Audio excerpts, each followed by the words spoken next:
আমরা মনে করি রাষ্ট্রপতির ভাষণ দেওয়ার কোনো অধিকার নাই, স্বৈরাচারের দোসর।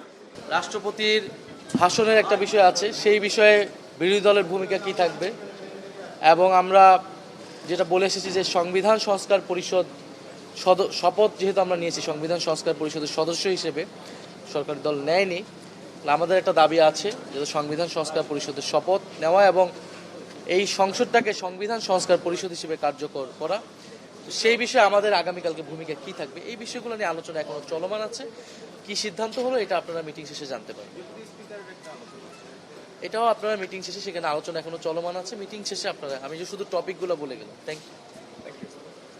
আমরা তো আজকে আমাদের পার্লামেন্টারি বোর্ডের মিটিং ছিল, মিটিংয়ে সভাপতিত্ব করছেন আমিরে জামাত এবং সংসদের বিরোধী দলীয় নেতা ডাক্তার শফিকুর রহমান। আমরা আগামীকাল যে সংসদ অধিবেশন বসবে সেই সংসদ অধিবেশনে এজেন্ডার সময় আলোচনা করেছি। আমাদের এমপিদের ভূমিকা কি হওয়া উচিত সে ব্যাপারে কিছুটা দিক নির্দেশনা দেওয়া হয়েছে। যেহেতু অধিকাংশই সংসদ সদস্য নতুন, সে কারণে সংসদের ফর্মালিটিস, তারপরে ক্রাইটেরিয়া, ক্যারেক্টার, ভাষা, এসব বিষয়ে আমরা কিছুটা তাদেরকে ব্রিফিং দিয়েছি করার জন্য। আর স্পিকারের বিষয়ে আমরা একটা সিদ্ধান্তে পৌঁছেছি নিঃসন্দেহে, তবে এটা যখন প্রস্তাব আসবে তখন এটা আমরা জানাবো।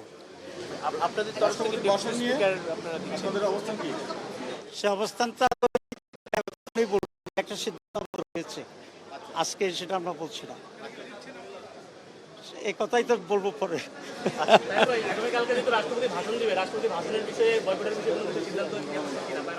আমরা মনে করি রাষ্ট্রপতির ভাষণ দেওয়ার কোনো অধিকার নাই, স্বৈরাচারের দোসর। বিএনপি কেন যে তাকে দিয়ে সব ভাষণ দেওয়াচ্ছে এটা আমাদের কাছে পরিষ্কার নয়।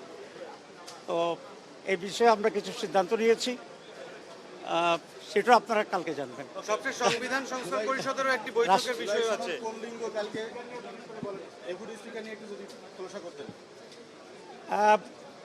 আমি এতটুকু বলবো যে আমরা একটা সিদ্ধান্ত নিয়েছি, কিন্তু সিদ্ধান্তটা কি এটা খোলাসা হবে যখন ফর্মালি এই বিষয়ে আলোচনা হবে।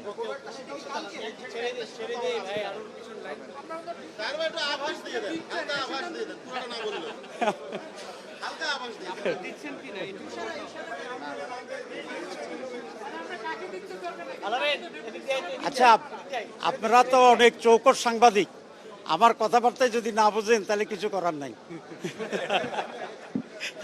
সবাইকে ধন্যবাদ।